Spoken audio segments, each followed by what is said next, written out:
माननीय मंत्री महोदय के साथ ही साथ में संवाद की शुरुआत करते हुए सबसे पहले मैं आमंत्रित कर रहा हूं धारा वल्लभ जी को अपनी बात कहने के लिए।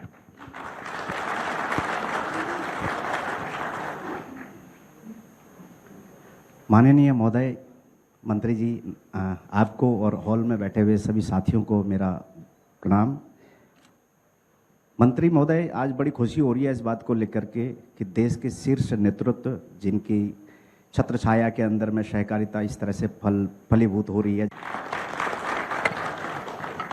और उनके साथ में जो है हमारा यानी कि अपने जो साथी हैं चालक भाइयों का प्रत्यक्ष संवाद हो रहा है। ये पल चालकों के लिए इससे पहले तो नहीं आया, इतिहास के अंदर में हमने नहीं देखा है। तो उसके लिए मैं आभार व्यक्त करूंगा भारत टैक्सी का, उसके साथ ही आभार व्यक्त करूंगा सहकारिता मंत्रालय का और सबसे बड़ा आभार व्यक्त करूंगा मंत्री जी का कि अगर शीर्ष नेतृत्व अगर हमारी बातों को सुनेगा और समझेगा तो मेरे को लगता है कि अब प्रगति दूर नहीं है हम सभी भाइयों की। महोदय, पिछले 20 सालों से मैं जो है इस लाइन के अंदर में हूँ, ड्राइवरी लाइन के अंदर में। इससे पहले नौकरी करा करता था और बेसिकली मैं रहने वाला उत्तराखंड का हूँ और नाम मेरा धारा वल्लभ है। अल्मोड़ा ज़िले से बिलोंग करता हूँ, तो वहाँ से जो है रोज़गार के लिए दिल्ली में आए। दिल्ली में आकर के जो है ड्राइवर की नौकरी करने लग गया और 2018 के अंदर में मैं ऐप बेस्ड कंपनियों के अंदर में ड्राइवर के रूप में अपनी टैक्सी लेकर के संचालन करने लग गया। तो ऐसी उम्मीद तो लगाई थी कि बहुत कुछ होगा, लेकिन जब मतलब एक वर्ड सुना था पार्टनर, तो हमको पार्टनर बोला करते थे, तो वो वर्ड सुन करके हम भी अट्रैक्ट हुए, ठीक है जी पार्टनर बन रहे हैं इतनी बड़ी कंपनियों के साथ में, तो उसके साथ में जो है हम भी हो लिए।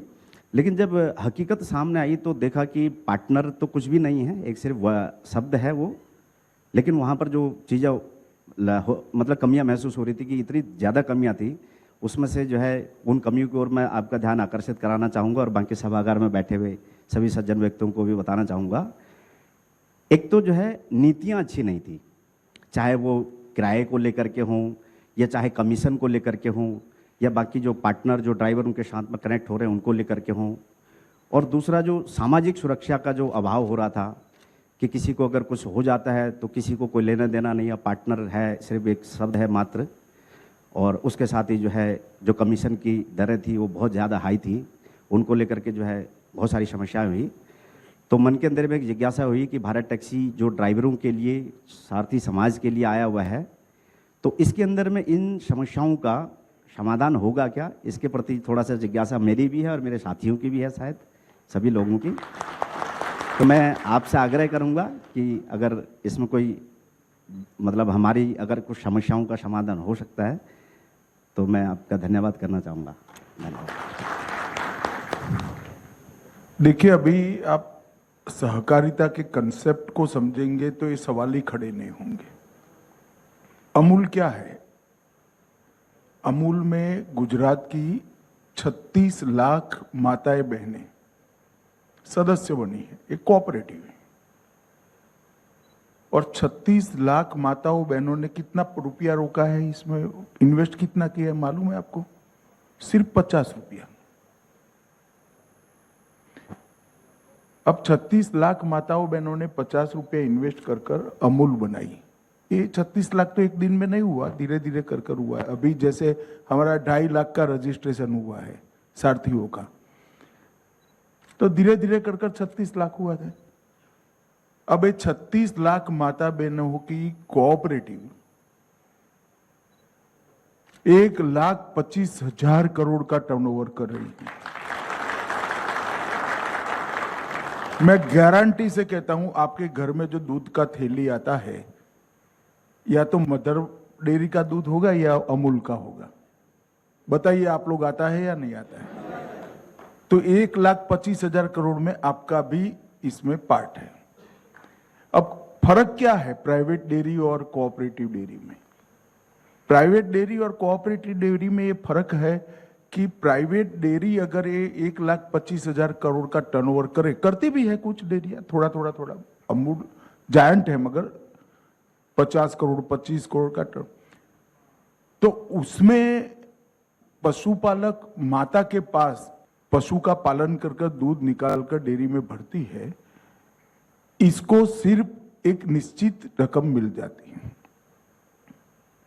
अमूल में क्या होता है, अमूल में दूध एकत्रित किया जाता है, इसका आइसक्रीम बनता है, इसका थैली में दूध भी आपके यहाँ पहुंचता है, इसका पनीर भी बनता है, इसका दही भी बनता है, इसका घी भी बनता है, इसका दूध का पाउडर भी बनता है।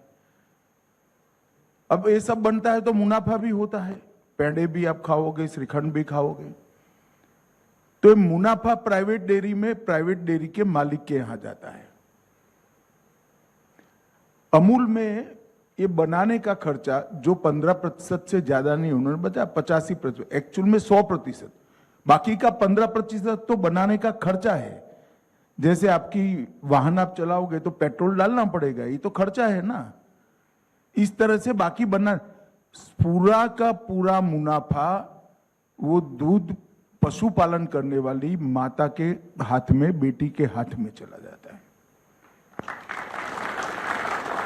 और आपको आश्चर्य होगा, मैं आग्रह करूंगा सहकारिता विभाग को कि 25 माताओं बहनों का एक लिस्ट हमारी साइट पर रखेंगी जिन्होंने एक साल में 1 करोड़ से ज्यादा रुपए का दूध डेयरी में भरा है, जिनकी इनकम 1 करोड़ से ज्यादा है। अब कहने के तो वो भी गाय भैंस पाल रही है। परसों के बाद हमारी साइट पर जाएंगे, फोटो के साथ होगा आपके पास उपलब्ध।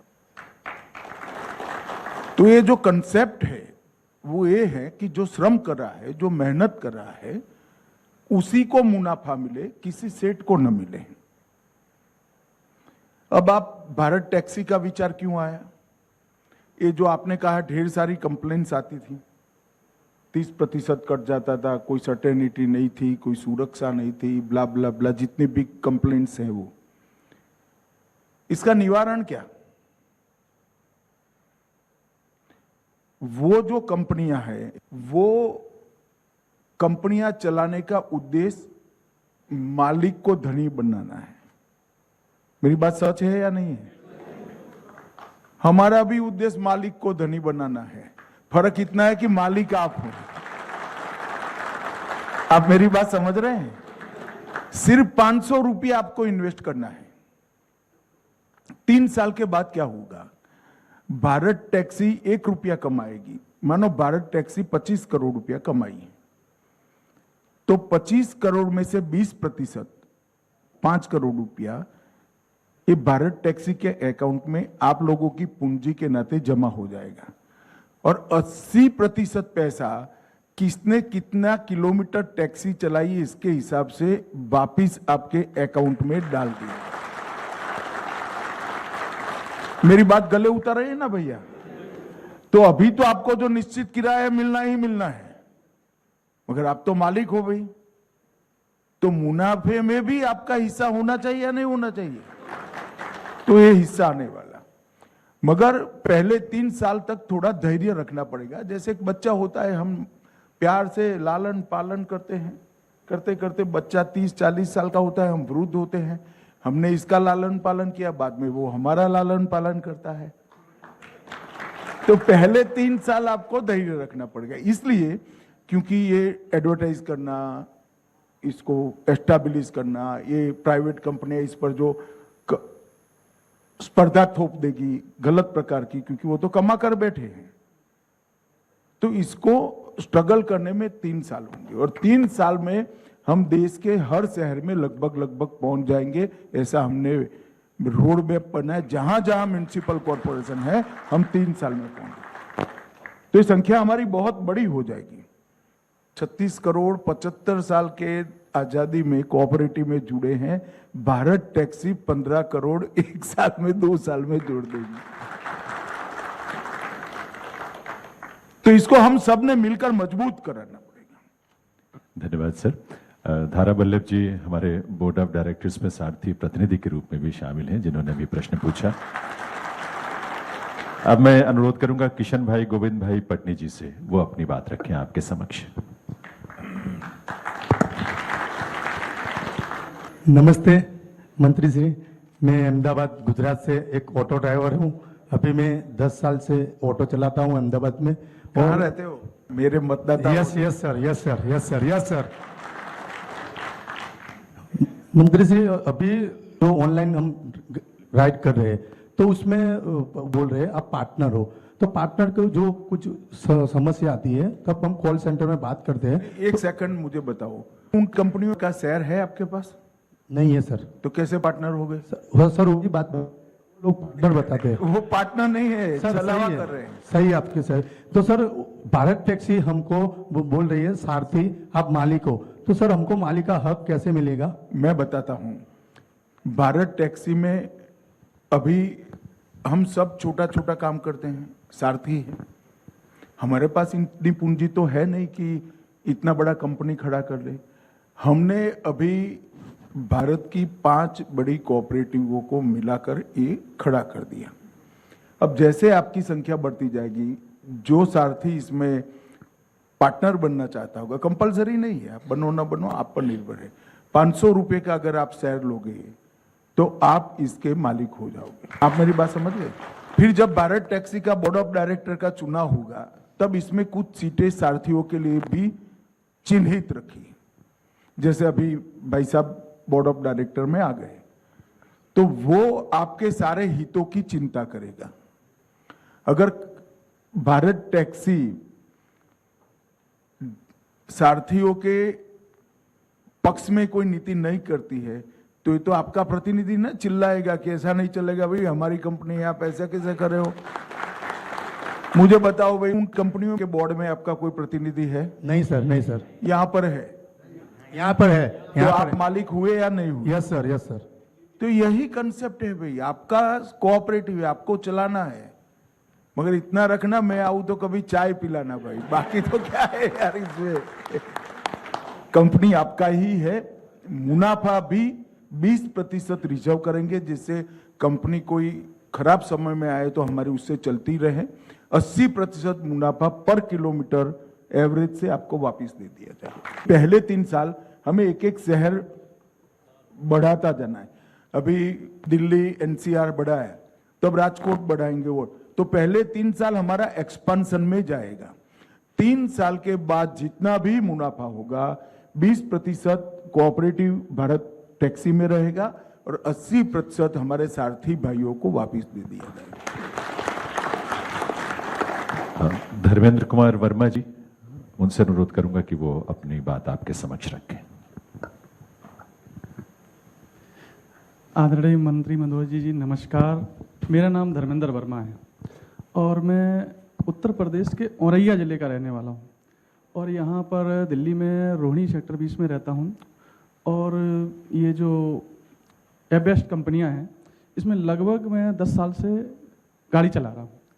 मोटे कमीशन को लेकर के हम 12, 15, 16 घंटे गाड़ी चलाते हैं, लेकिन अपने परिवार का जो है पालन पोषण अच्छे से नहीं कर पाते। तो भारत टैक्सी जो दावा करती है कि ड्राइवर को पूरा पैसा मिलेगा, कोई कमीशन नहीं कटेगा, तो ऐसे में भारत टैक्सी ये कब तक रन कर पाएगी? कब तक मतलब हम ड्राइवरों को कहाँ से देगी ये सब जो सुविधाएं दे रही है? देखिए ऐसा है, एक तो बैठ जाइए आप। जी सर। पहले एक बात समझिए, भारत टैक्सी का उद्देश्य कोई कंपनी की तरह बड़ा मुनाफा कमाना नहीं है। भारत टैक्सी का उद्देश्य है हमारे सारथी भाइयों को मजबूत करना। अब आपने जो सवाल उठाया कि भारत टैक्सी कहां से चलेगी, चलेगी तो इसी तरह से, परंतु वो इतना होगा जिसका जितना दाल में नमक होता है। ये कंपनियों ने नमक की दाल कर दी है। आप मेरी बात समझ रहे हैं? अच्छा, इसका हिसाब किताब तो आपके पास में है नहीं, इसका हिसाब किताब आपके पास में रहने वाला है, आपके लोग चलाने वाले हैं। आप मेरी बात समझ रहे हैं? जो प्रोफेशनल लोग होंगे उनकी तो तनख्वाह होगी, शेयर नहीं होगा। वो आपकी ओर से पूरा मैनेजमेंट देखेंगे। शेयर आपके पास है, मालिक आप हो, पॉलिसी आप बनाना है। तो जब आप पॉलिसी बनाओगे तो आपके पक्ष में बनाओगे या विरोध में बनाओगे, बताओ। मगर सोने के अंडे देने वाली मुर्गी की कहानी सुनी है सबने? जी सर। एक व्यक्ति का, उसके घर पर एक मुर्गी ने एक दिन सोने का अंडा दे दिया।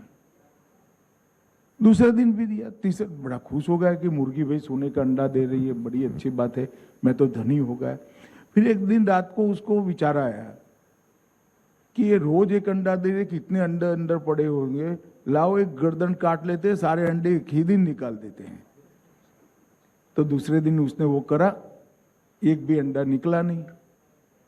तो हमारी खुद की कंपनी को समझकर कोऑपरेट करना, सहकार करना, ये हमारा सिद्धांत होना चाहिए। और इतना मानकर चलो कि जैसे गाय का दूध का हम दोहन करते हैं, शोषण नहीं करते उसका। मेरी बात समझ में आ रहा है ना? भारत टैक्सी दूध का दोहन करेगी, आपका शोषण नहीं करेगी, इतना निश्चित मानकर चलो। धन्यवाद सर। नरेश कुमार उपाध्याय जी से मैं निवेदन करूंगा, अब वो अपनी बात रखेंगे आपके समक्ष। मान्यवर नमस्कार, मेरा नाम नरेश कुमार उपाध्याय है और मैं मेरठ उत्तर प्रदेश का रहने वाला हूं और पिछले 12 साल से मैं टैक्सी चला रहा हूं।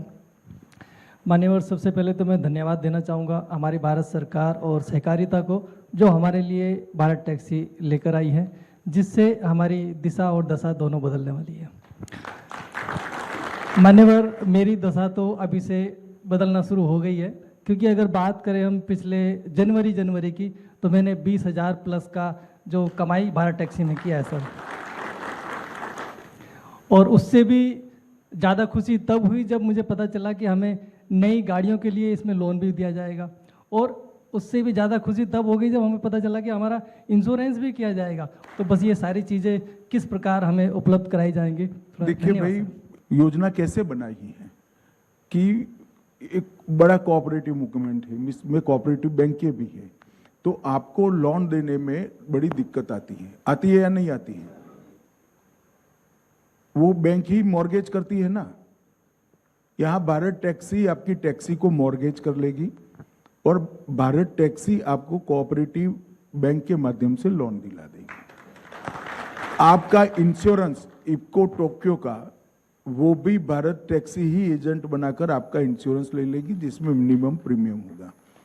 इस प्रकार के कई प्रावधान हम इसके साथ जोड़ने वाले हैं। शुरुआती कुछ समय आपको धैर्य जरूर रखना पड़ेगा, क्योंकि व्यवस्था बनती है तो बनते बनते समय होते। जैसे एक नया घर लोगे तो शुरुआत में बाथरूम में थोड़ा प्लम्बिंग का प्रॉब्लम होगा, कहीं कलर उखड़ा हुआ होगा, कहीं दरवाजा ढंग से बंद नहीं होता होगा, मगर 1 महीना होते होते आप सब रिपेयर करा दोगे, अरे सुचारू रूप से घर में रहना शुरू हो जाता है। इस तरह से टीथिंग प्रॉब्लम, जो शुरुआती दिक्कतें होती हैं, वो शुरुआती दिक्कतों को अपनी कंपनी है ऐसा समझकर थोड़ा बड़ा हृदय कर रख कर चलना, तब जाकर ये निश्चित सफल होगा। आपको जरा भी शंका रखने की जरूरत नहीं। धन्यवाद सर। वनराज गढ़वी जी से मैं अनुरोध करूंगा, वो अब अपनी बात महोदय के समक्ष रखेंगे। नमस्ते सर, मेरा नाम वनराज गढ़वी है। मैं अहमदाबाद गुजरात से एक टैक्सी ड्राइवर हूँ। मैं पिछले 8 साल से अहमदाबाद में टैक्सी चलाता हूँ और कई बड़ी बड़ी कंपनियों में हमने काम किया है। वो बड़ी बड़ी कंपनियां, हम जब सुबह से घर से निकलते हैं, अच्छी सोच लेके निकलते हैं कि घर से निकलकर हम जाए, अच्छा मुनाफा कमाएंगे, घर अच्छा पैसा लेके आएंगे और परिवार का गुजरान करेंगे। लेकिन जब हम पूरा दिन काम करते हैं तो इतना भारी कमीशन और इतना टैक्स, मतलब ऐसे चार्ज लगाते हैं, हिडन चार्ज लगाते हैं। आज तक हमें समझ में नहीं आता कि इस प्रकार से कौन से चार्ज लगाए जाते हैं। कभी चार्ज बढ़ भी जाता है, कभी कम भी हो जाता है, कभी किराया बढ़ जाता है, कभी कम हो जाता है।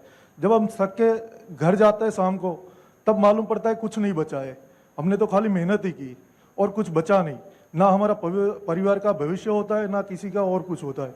तो हम ये जानना चाहते हैं आपके माध्यम से सर, कि भारत टैक्सी हमारे भविष्य के लिए, हमारे परिवार के लिए और क्या क्या सुविधा देगी। पहली बात, भारत टैक्सी में हिडन कुछ नहीं होगा। एक बात समझिए, जो होगा वो नोटिफिकेशन आपके मोबाइल पर आ जाएगा, तभी होगा, और 1 सप्ताह पहले नोटिफिकेशन आएगा। आप मेरी बात ढंग से समझ रहे हैं? जो करेंगे 1 सप्ताह पहले नोटिफिकेशन भेजकर करेंगे। आपकी मिनिमम वायबिलिटी पर किलोमीटर क्या होगी, वो बेसलाइन बनाकर जो होगा उसके ऊपर होगा। मतलब आप 1 किलोमीटर का आपका रेट 2 रुपया है, मैं काल्पनिक रूप से 2 रुपया कह रहा हूं, तो जो होगा वो 2 रुपया प्लस मुनाफा उसके ऊपर ही होगा, इसके नीचे कभी नहीं होगा। आप मेरी बात समझ रहे हैं? तो भारत टैक्सी काउंट करेगी कि ऑटो का मूल्य कितना, पेट्रोल कितना जलेगा और मिनिमम कितना कमाना चाहिए, ये सब मिलाकर एक बेस रेट होगा, इससे नीचे हम नहीं जाएंगे। हमारा लक्ष्य मुनाफा कमाना नहीं है, हमारा सारथी हमारी कोऑपरेटिव का मालिक है, वो अपना घर अच्छे से चला पाए, वो है। तो सारी कंपनियों में क्यों तकलीफ आती है? उन्होंने बेस रेट ही तय नहीं किया है। ये सहकार टैक्सी का एक बार मैंने राज्यसभा में भाषण किया तो ये तीनों लोग मुझे बारी बारी मिलने आए थे कि मत करिए, नुकसानी का धंधा है वो। फिर मैंने वैसे ही जानकारी के लिए पूछा कि भाई आपने आपके ड्राइवरों के लिए कोई मिनिमम बेस रेट बनाया है कि नहीं बेस रेट नहीं है, वो तो उसको अच्छा लगेगा तो आएगा, नहीं अच्छा लगेगा तो मेरे को वो नुकसान करेगा तो it is up to him, मतलब वो उसको देखना है। हम ऐसा नहीं करेंगे। जो बिजनेस करेंगे आपका मिनिमम मुनाफा होना चाहिए, इतना हो, और फिर जो ज्यादा मुनाफा होगा वो भी अंततोगत्वा तो घूमकर आपके पास में ही वापिस आना है। धन्यवाद सर। सारथी बहन नीलम है यहाँ पर, वो अपनी बात अब आपके सामने रखेंगी। नमस्कार मंत्री महोदय जी, सभी साथियों को भी नमस्कार। मैं नीलम शर्मा, मैं बिहार से बिलोंग करती हूँ। मैं दिल्ली शहर में आई और कुछ समय बाद ही मेरे पति को कैंसर पीड़ित हो गए। वो उससे 4 साल जूझते हुए उनकी देहांत हो गई। इसके बाद मैं सिंगल ड्राइवर मदर होने के बाद मैंने ड्राइविंग सीख के अपने बच्चों को पालन पोषण किया। 8 साल से मैं दिल्ली NCR में कैब ड्राइवर हूँ और 8 साल से कैब चलाते चलाते कि कंपनी हम उसके साथ 8 साल हमने दिए और बिना वार्निंग दिए, बिना कहे सुने, और उन्होंने ब्लॉक कर दी आईडी। मैं बहुत परेशान हो गई, बहुत रोई पीटी, भी कुछ नहीं आया, कुछ किसी ने नहीं खोला, सपोर्ट नहीं किया किसी ने। और इसके बाद मैंने देखा चंद दिनों बाद ही लॉन्च होने वाला था भारत टैक्सी, तो मैंने भी डाउनलोड कर ली और सोचा जो हमारी एक नई रोशनी की किरण लेके आई है भारत टैक्सी, तो ऐसे ही हमने डाउनलोड कर ली और उसमें लिखा ही आ रहा था जो 1 जनवरी से स्टार्ट होगी। तो 31 दिसंबर को ही मुझे फर्स्ट राइड मिल गई। मैं कहीं और जाना था और मैं यहाँ जब राइड बजी तो मैं बहुत उत्साह होकर मैं राइड उठा ली और राइड उठा के मैंने पहली राइड मैंने अपनी साड़ी में ही कंप्लीट कर ली। और राइडर देख के भी हमसे कह रहे, ओह फीमेल ड्राइवर। मैं कहा जी सर। फिर सर मैं यही चाहती हूँ आपसे यही निवेदन है, जो हम जैसे कि हम कहीं भी जाते हैं राइड लेने के लिए, अगर हम कहीं फंसे हुए हैं राइड के लिए, तो कोई फीमेल राइडर अगर राइड बुक करती है तो हमें प्राथमिकता महिलाओं को दिए जाए। नहीं, ये सारथी दीदी की जो कल्पना है वो इसीलिए है। आने वाले दिनों में सारथी दीदी का नाम से ऐप में प्रोविजन करेंगे, तो जो स्कूटर पर जाना है, ऑटो में जाना है, कैब लेना है, जो महिला अकेली यात्री होगी वो स्वाभाविक रूप से दीदी को प्रायोरिटी देगी। तो ये ऐप हम एक व्यवस्था करने वाले हैं और इससे किसी का कोई भाई का भी बिजनेस खत्म नहीं होगा, आप चिंता मत करिए। और थोड़ा कमा भी हो गया तो बहन के लिए हुआ है, हमारी जिम्मेदारी होनी चाहिए। मगर मुझे लगता है कि सारथी दीदी सबसे ज्यादा क्लिक करेगा, विशेषकर जो 2 व्हीलर राइड है जिसमें बैंक पर हर रोज जाना है, किसी वृद्ध माता जी को मंदिर जाना है, इस प्रकार की राइड है, इसमें सारथी दीदी बहुत क्लिक कर जाएगा। इसका मुझे तो पूरा कम से कम भरोसा है और हम आगे बढ़ेंगे। धन्यवाद सर। सारथी बहन अनुपमा आपके समक्ष अपनी बात रखेंगी। नमस्कार माननीय मंत्री जी, मैं अनुपमा रघुवंशी यूपी के अयोध्या से हूँ। NCR में गाजियाबाद में मेरा निवास स्थान है। मैंने अपने जीवन में बहुत क्षेत्रों में योगदान दिया है। शिक्षा के क्षेत्र में सामाजिक कार्यकर्ता भी हूँ वर्तमान समय में, और मैंने स्वास्थ्य के क्षेत्र में भी अपना योगदान दिया है। अभी भारत टैक्सी के विषय में जाने तो इसमें भी अपना जितना हो पाता है, समय जितना निकल पाता है उतना योगदान दे रहे हैं। और ड्राइवर भाई बहनों के लिए एक बहुत अच्छा ये प्लेटफॉर्म है, सुरक्षा, सम्मान, हर एक चीज़ के साथ, जैसे कि आपने भी बोला और सब भाई बहनों का जितना भी सवाल सुन के या उसके जवाब के विषय में पता चला कि एक अच्छा सुरक्षित सम्मानजनक ये प्लेटफॉर्म है। लेकिन इसके पहले जो कंपनियां थी उसमें ये था कि कभी कभी जो ग्राहक हैं उनके द्वारा ड्राइवरों के साथ गलत व्यवहार किया जाता था, शोषण किया जाता था मानसिक रूप से। कभी कभी आपने भी देखा होगा वीडियो वगैरह में पैसा नहीं देते हैं, और कभी कभी अदर कंपनियों में क्या होता है कि आईडी ब्लॉक कर देंगे, ड्राइवर की समस्या को नहीं सुनेंगे और आईडी को ब्लॉक कर देंगे। कभी कभी होता है कैश ट्रिप लेने पे होल्ड कर दिया जाता है आईडी को। होल्ड करने का मतलब एक इनका प्लेटफॉर्म चार्ज है। आप बेशक रजिस्ट्रेशन के समय जो भी ड्राइवर भाई बहन ने एक प्लेटफॉर्म चार्ज दिया है, उसके बावजूद उनको एक प्लेटफॉर्म चार्ज देना है, और अगर वो माइनस में ज़्यादा होता है तो होल्ड कर देते हैं कि वो आप कंप्लीट करिए, उसके वॉलेट में बैलेंस कंप्लीट। तो एक तो ग्राहकों के व्यवहार को, दूसरे ड्राइवर के मतलब सम्मान के लिए, उनके स्वाभिमान के लिए, सुरक्षा के लिए, ये और जो ये होल्ड किया जाता है उसके लिए आपके माध्यम से ये जानना चाहते हैं कि भारत टैक्सी क्या अलग से सुविधा दे रही है या क्या? देखिए, मैं कोई भी बात कहूंगा तो अधूरी होगी, क्योंकि ऐसे कई प्रकार के प्रॉब्लम यात्रियों के साथ अलग अलग आएंगे, व्यवहार के भी आएंगे, पेमेंट न देने के आएंगे। भारत टैक्सी की साइट पर आप लोगों की तकलीफों के लिए एक खिड़की खोली जाएगी, जिसमें आप जैसे ही आपके नंबर के साथ लोड करोगे, हम इसके आधार पर पॉलिसी को मॉडिफाई कर कर ये सारे छिद्र जो है वो बंद करते जाएंगे। अभी वो लोग छिद्रों को ओपन कर रहे हैं। हमारा काम है कस्टमर में भी डिसिप्लिन लाना, सारथी में भी डिसिप्लिन लाना। तो इसको भारत टैक्सी वो छिद्र को, आपकी जो जो कंप्लेन आएगी, अनेक प्रकार की आएगी, तो वो कंप्लेनों का निराकरण के लिए एक लगातार थोड़ी छोटी टोली बनाई जाएगी और पॉलिसी में ये बदलाव करते जाएंगे।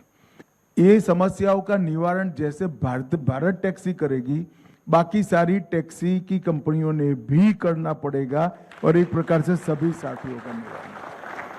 क्योंकि जब किसी भी फील्ड में आप एक ट्रेंड तय करती हो, तब वो ट्रेंड को सबने फॉलो करना पड़ता है। अभी उनका ट्रेंड है कि कस्टमर को प्लीज करो, जरूर करना चाहिए। महात्मा गांधी ने कहा था कि ग्राहक तो हमारा भगवान होता है, और हम सब जानते हैं, इसी के आधार पर तो हमारा रोजी रोटी चलेगा। परंतु कस्टमर को खुश करने के साथ साथ सारथी का भी कल्याण करना, ये हमारा लक्ष्य होना चाहिए, जो भारत टैक्सी का है। धन्यवाद सर। बहन रेखा देवी यहाँ उपस्थित हैं, वो अपनी बात आपके समक्ष रखेंगे। अब माननीय मंत्री जी नमस्कार, और जितने भी भाई बहन मेरे यहाँ बैठे हैं सभी को मेरा नमस्कार। मैं रेखा कैब ड्राइवर दिल्ली से, मैं 7 साल से दिल्ली एनसीआर में टैक्सी चला रही हूँ। हर ऐप और कंपनी में ऐसा होता है कि कस्टमर के लिए तो हेल्प सेंटर होता है, पर ड्राइवरों की सुनवाई नहीं होती। ड्राइवरों के लिए कोई हेल्प सेंटर नहीं रेखा होता। जी, मैंने यही कहा, एक खिड़की सारथियों के लिए है। अच्छा, अभी जो मैंने जवाब दिया ना, वो खिड़की सारथियों के लिए है। हम ये व्यवस्था जरूर करेंगे, मगर मेरा आप सभी भाइयों बहनों से एक रिक्वेस्ट है। भगवान श्री कृष्ण अर्जुन के सारथी थे। क्या थे? सारथी। तो सारथी शब्द अच्छा लगता है या ड्राइवर शब्द अच्छा लगता है? सारथी। तो हम अपने आप को कभी ड्राइवर न कहे, गौरव के साथ सारथी नाम से पुकारना है। और ये भाव के साथ, ये भाव लाना ही भारत टैक्सी की जिम्मेदारी है। विश्व में परिश्रम से किया हुआ कोई काम छोटा नहीं होता।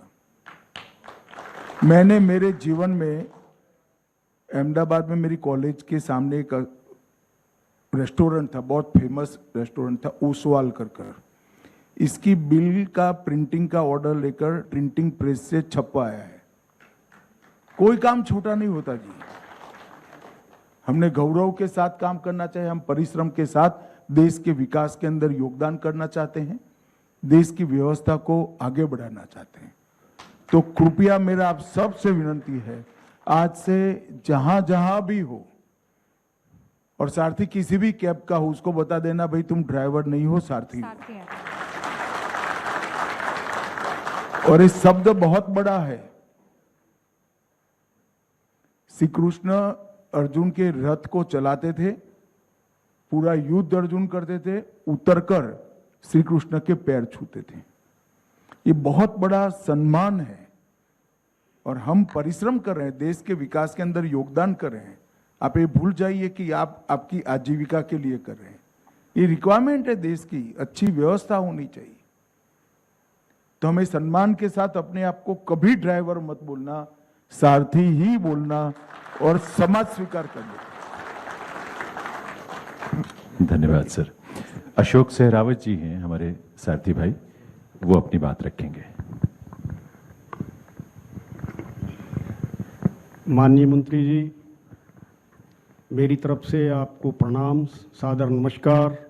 और दूर दराज से आए हुए मेरे सारथी भाई सबको मेरी तरफ से नमस्कार। बहनें भी है जी। और अन्य जो साथी मौजूद हैं हॉल में, आप सबको मेरी तरफ से नमस्कार।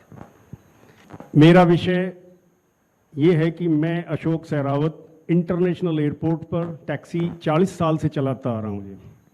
और हम 1975 से प्रीपेड बूथ से जुड़े, तब से लेके आज तक प्रीपेड बूथ पर रहते हुए किसी ने भी हम ड्राइवरों के बारे या सारथी हम कहें तो किसी ने भी हमारी तरफ कोई ध्यान आकर्षित नहीं किया कि इनका किसी प्रकार से भला किया जाए। मेरे यहाँ पर इंटरनेशनल एयरपोर्ट और डोमेस्टिक एयरपोर्ट दोनों स्टैंड्स पे 2500 टैक्सी चलती हैं मिला के। हमारे पास 5000 की नफरी जो है ड्राइवर्स की है सर।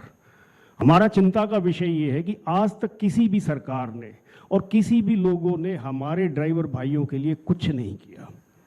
अचानक हमें न्यूज़पेपर माध्यम से पता लगा कि भारत टैक्सी लॉन्च हो रही है। हमने इसको यूनियन में डिस्कस किया और डिस्कस करने के बाद सलाह बनाई कि क्यों ना भारत टैक्सी से जुड़ा जाए। और इसी के साथ ही हम सहकार टैक्सी से जुड़े। अभी 2 महीने का समय नहीं बीता है, मैं आपको अवगत करा दूं कि वास्तव में भारत टैक्सी से जुड़ने के बाद हमारे दोनों टैक्सी स्टैंडों पे एक अच्छे परिणाम दिखाई देने लगे हैं। इसी के साथ मेरा एक सवाल, जिज्ञासा भरा एक सवाल है कि हम सारथी भाई हैं सभी, किसी से कोई गलती हो जाए तो ड्राइविंग रेटिंग सिस्टम का एक मैटर हमको मालूम हुआ कि भारत टैक्सी में है कि ड्राइवर्स की गलती होने पर उनको जो दूसरे अन्य ड्राइवर हैं जो अच्छा काम कर रहे हैं उनमें किस प्रकार से संतुलन बनाया जाएगा, ये मेरा जिज्ञासा भरा प्रश्न है आपसे। धन्यवाद। देखिए, ऐसा है कि इम्प्रूवमेंट की सभी संभावनाओं को भारत टैक्सी तरासेगी। जैसे जैसे काम आगे बढ़ता जाएगा हर प्रकार की समस्या का समाधान भी हो जाएगा। इसमें किसी को आशंका रखने की जरूरत नहीं है। मगर अभी जो मजदूर संहिता है, श्रमिक संहिता है, मोदी जी लाए हैं, इसमें भी सभी सारथियों का समावेश करने का योगदान है। मतलब एक प्रोविजन है, प्रावधान है। इससे सभी के लिए अनेक प्रकार की सुविधाएं निर्मित होगी और भारत टैक्सी डे 1 से श्रमिक संहिता अभी लागू होगी, कुछ 1-2 सप्ताह लगेंगे, उसके बाद डे 1 से इसको समाहित कर लेगी इसके अंदर। तो सारी सुविधाएं जो तय हुई है वो सारी सुविधाएं आएगी और एक प्रकार से थोड़ा भारत टैक्सी सेट हो जाए उसके बाद में हम ड्राइवरों के बिहेवियर के लिए, सारथियों के अच्छे तरीके से चलाने के लिए इस सब के ट्रेनिंग कैंप भी छोटे छोटे ग्रुप्स में चलाने वाले हैं, जिसमें आपके यूनियन है उनको भी हम साथ में रखेंगे। तो एक प्रकार से हम सारथियों की भी जिम्मेदारी होनी चाहिए कि सारथी को देखने का नजरिया समाज में कैसे बदले, और इसके साथ साथ ये भी होना चाहिए कि इनके सम्मान की चिंता भी होनी चाहिए।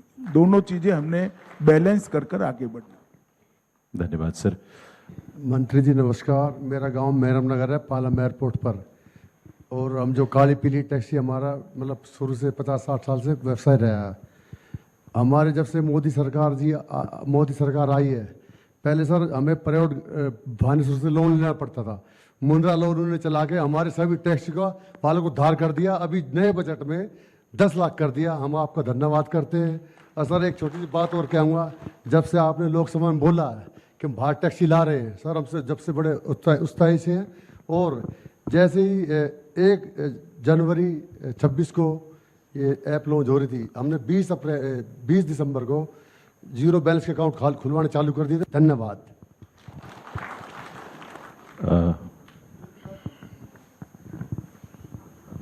माननीय मंत्री जी को नमस्कार और सभी सारथी भाइयों को नमस्कार। मैं अरुण हूँ, मेरा नाम अरुण है, मैं सीवान ज़िले में रहता हूँ और मैं सीवान ज़िले से दिल्ली में आए हुए मुझे 15 साल हो गए। 12 साल से मैं कैब चला रहा हूँ, टैक्सी चला रहा हूँ। कंपनियों ने काफ़ी शोषण किया है, मगर सर सवारियाँ भी जो है, राइडर्स जो हैं वो आए दिन व्यवहार गलत करते हैं, ये बहुत चिंताजनक है। जो इस प्रोफेशन के मतलब ये कामकाज के जो हैजार्ड है, जो तकलीफें हैं, इसका निवारण पद्धति से ही आ सकता है। आप कहोगे कि अभी नहीं आ रहा है, बाद में कैसे आ रहेगा? अभी जो कंपनियां अस्तित्व में है, इनका उद्देश्य सारथियों का कल्याण नहीं है। अब जो भारत टैक्सी आएगी, इसका उद्देश्य सारथियों का कल्याण भी है और हमारा जो ग्राहक है इसके साथ अच्छा व्यवहार भी है। सर प्रणाम, मेरा नाम साजिद अली है और सर मैं आपको पहली बार देख रहा हूँ। मैंने आपको कभी मतलब हमेशा टीवी पे देखा है, तो मुझे इस बात की ज़्यादा खुशी हो रही है। और सर मेरा जी कैसा लगा देखकर? जी देखकर कैसा लगा? जी अच्छा लगा जी। मेरा ये है जी, आजकल और भी ऐप है सर, वे गलत करते हैं। ऐसा है भैया, देखिए किसी का नेगेटिव करे बगैर हमारी कंपनी अच्छा कर ले, बस इसी से तो सुधरेगा। हमारा अच्छा होगा तो बाकी लोगों ने भी अच्छा करना पड़ेगा। किसी कंपनी का नेगेटिव करने में मत पड़िए। हमारी कोऑपरेटिव टैक्सी है, वो अच्छा करे, उसकी हमारी जिम्मेदारी रखिए। ऑटोमेटिक उनको सुधर जाना पड़ेगा। चिंता मत करिए, हम थोड़े आगे बढ़ेंगे, बाकी सारी चीजें सुधरती। एक बात आप सभी समझ कर चलना, आज तो मैं आया हूं, परंतु भारत टैक्सी का एक कार्यक्रम निरंतर चलेगा, सारथियों से संवाद और उनकी तकलीफें सुनना। और संवाद तीनों प्रकार से होगा, ऑनलाइन भी होगा, फिजिकल भी होगा, और एक कॉल सेंटर भी हम चालू करेंगे जिस पर फोन से आप लिखवा सकते हो। किसी को ऑनलाइन कंप्लेन करना नहीं आता है तो टेलीफोन कर कर आप आपका नाम, आपका सदस्य नंबर और किस प्रकार के सारथी हो वो लिखवा दोगे। ऑटोमेटिकली इसकी सुनवाई रिकॉर्डिंग वाली व्यवस्था में हम कर देंगे। हाँ, साथी भाई बहनों ने जो भी सवाल पूछे हैं, बहुत एक बड़ा परिदृश्य माननीय मंत्री महोदय ने उसका सबका विस्तार से हम सबको उसके बारे में ज्ञानवर्धन भी किया, मार्गदर्शन किया। बहुत बहुत धन्यवाद आप लोगों का। धन्यवाद महोदय।